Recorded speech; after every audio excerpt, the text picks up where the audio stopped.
Welcome to another Innovation Visual Knowledge Hub session. Today's session is based actually around a question we had come into the channel, and that is about how we drive revenue with a limited budget, especially in the context of the current climate where all businesses are facing challenges. So Tim, give us some words of wisdom. Yeah, well, I will do my best.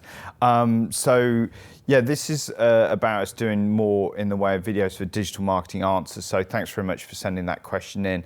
And my understanding of the context of the question, this B2B business, and getting what I would say is a very typical thing at the moment. You know, the CEO says we need to push the numbers, get the leads, get the revenue coming in, and you've got like the CFO, the financial director, saying, well, but you know, your budgets aren't growing in the same numbers, so you have to get smart. So I think where we need to start is remember, we've got to think smart. You know, you can't throw money at the problem, so you need to think smart. How are we actually going to drive that revenue? So I would say we need to be looking at the business holistically as well, not simply looking at the marketing element of the mix, but also at the sales element. So what you don't want to do is just chase down purely leads for the sake of leads. So the number of leads, because it's easier to acquire leads in terms of contacts into your database early in the funnel, but then the problem is you end up getting those stuck in the sales process. They're not ready to buy. Your salespeople get frustrated. They're having to call, you know, more people, and they're not ready. And so you need to look at this problem across the whole kind of revenue piece. And then I think, I mean, if we're gonna split it down, you need to think about current customers, and also you need to think about acquisition of new customers, and you need to have kind of different game plan for both of those. Okay, and in terms of actually, you know, how you're spending that money, so you've got that limited budget. How are you most efficient, and how can you be most efficient in terms of where you're directing that spend? Okay, so let's take, and obviously this is going to be different depending on the maturity of your business, but let's take the current customers versus new customer question to start with.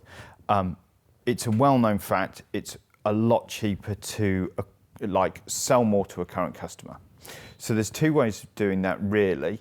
There is sell more to the same people. This is in a B2B scenario. So sell more to the same people in that company, or sell to different people in that company.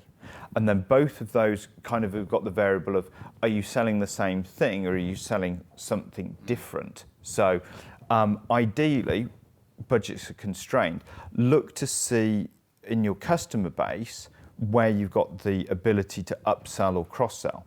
Because if the marketing can drive somebody to buy an extra 25% of the same thing, or to actually go into other divisions or brands or regions in a business, you could find yourself getting a lot more revenue. So I don't know, if you're a B2B SaaS platform and you look across your customer list and you see that you've identified, I don't know, there's 200 clients that are international, but you're only dealing with them in one country, then you could actually have a campaign to then get your product into the other regions that are there. And if you think about that, if each of those, if there's 100 customers and each of them operate in 10 regions, or you can get into 10 more regions, you've got 1,000 new customers there in an easier way, because you can say, well, you're already buying our product, right? So I would say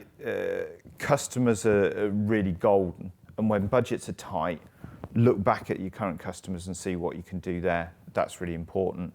And then the new customer acquisition thing, that's probably more complicated, and we need to talk about that in a bit more detail where we would spend the budget. And then in terms of developing that relationship, you know, once we're actually, you know, we've got them on the hook, they're interested in our product. Can you talk us about how we can use our budget to efficiently do that? I mean, how can we develop those the leads, the prospects that we're engaging with? How can we efficiently turn them into customers?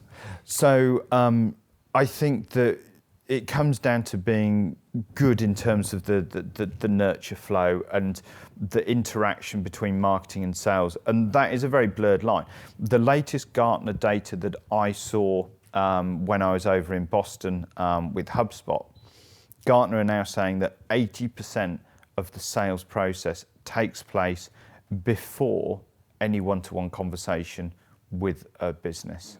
So sales is 80% done before the salesperson talks to them, right? So you really need to think about that. Automation is absolutely key. So if you're not doing automation, you need to get on that. If you are doing automation, you're probably not doing it good enough. So to kind of come back to the question, it might sound a bit flippant, you need to talk to us, but people need to actually look at what they're doing and embrace change and potentially say, like, can somebody independent analyse what we're doing in this nurture flow? Are we going granular enough? Is our information personalised enough? Is our lead scoring good enough? Right. And you need to look at across the whole thing, the whole gambit, to actually deliver the results. And I think that actually, at times of constrained budget, there's a temptation to go out into the market, do something big and dramatic and different, or let's launch a new product, or let's go after a whole new different segment or whatever. But actually, if you do the maths, and I'll try and do the maths in my head very simply, so please bear with me on this because I'll probably get it wrong. But marginal improvements on all of the steps of the chain make a very big impact, but also have got benefits in terms of your efficiency. So let's look at the example of, you take your best current campaign to drive revenue, so close won deals. If you look at that, let's just say for the sake of argument, it's a paid campaign. People convert by signing up for some content. They go into a nurture flow, which is, 3-4 steps. They convert out of that nurture flow to MQL. And we're going to hand that off to sales, and we'll, for the sake of easy maths, we'll assume that at this point, the sales will convert that at the same rate. And interestingly, by doing this, they should convert it at the same rate. So it's a certain campaign targeting pool, and the outcome comes out the other end. Right. So let's say our cost per click is £10 to get the person onto the landing page where they can convert. Let's now then say they convert at the rate of 5%. So I think that's £200 cost per lead at that point. Right, okay. And then our nurture flow, let's say that our nurture flow converts at 20%. Okay. So that would be £1,000 for an MQL, I believe. Okay. I said I might get the numbers wrong. Okay, so it's £1,000 for an MQL, right? And that's our best campaign in terms of volume and quality and everything like that. Okay, so let's just say we improve everything by 10%. So we look at every element in there and we just make it a bit better. Yeah. We could 10% better. It's not too bad. So you look at your paid bit, you refine the audience, you just tweak it down a bit. You maybe look at, refining some of the messaging or something like that, and you get your cost per click down to £9. Then you look at your landing page and you go, okay, we're converting 5%. Well, it's not really whoopee-doo, is it? Because that means that 95% of the people aren't going off there. So let's improve that by 10%, so we get to 5.5% conversion rate. Then we get to our nurture flow, and we look at our nurture flow and we go, okay, well, let's make some improvements here in terms of the quality of the messaging and the other content that we're providing. You improve that by 10%, so that's then 22%, wouldn't it? Yeah, it'd be 22%. Right, okay. So then, and I'm going to pause the camera, if you multiply that out, rather than it being £1,000, so having paused it, we've just worked it out that the cost per lead is now £743 rather than 1,000. So that's a 26% reduction in your cost per lead, right? And it's easy to do, 10% on each bit, and it's still the same kind of audience type. So your salespeople should still be able to convert it in the same way. You haven't had to do loads of work, right? And then imagine if you did that, if it's, you know, if you can go in better, go 20%. 20%, now we're looking at £8 per click, we're looking at 6% conversion rate off the landing page, we're looking at 30% conversion, 25% conversion.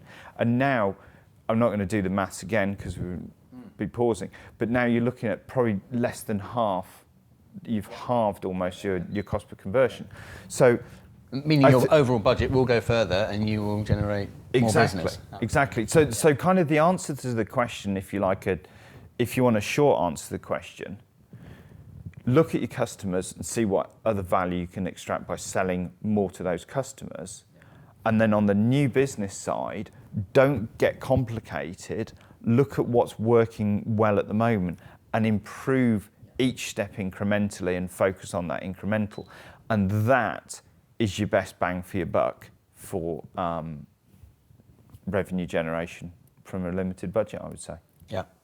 Yeah, okay, great. That's really useful. A lot of maths. We'll go and lie in the dark room for a bit. But no, I think that was really, really interesting, really useful to work and break it down like that. Hopefully that's answered the question as well for that person sending it in. So thank you very much for that. Yeah, absolutely. Okay, well, thanks very much for your time today, Tim. I hope that was of use to you.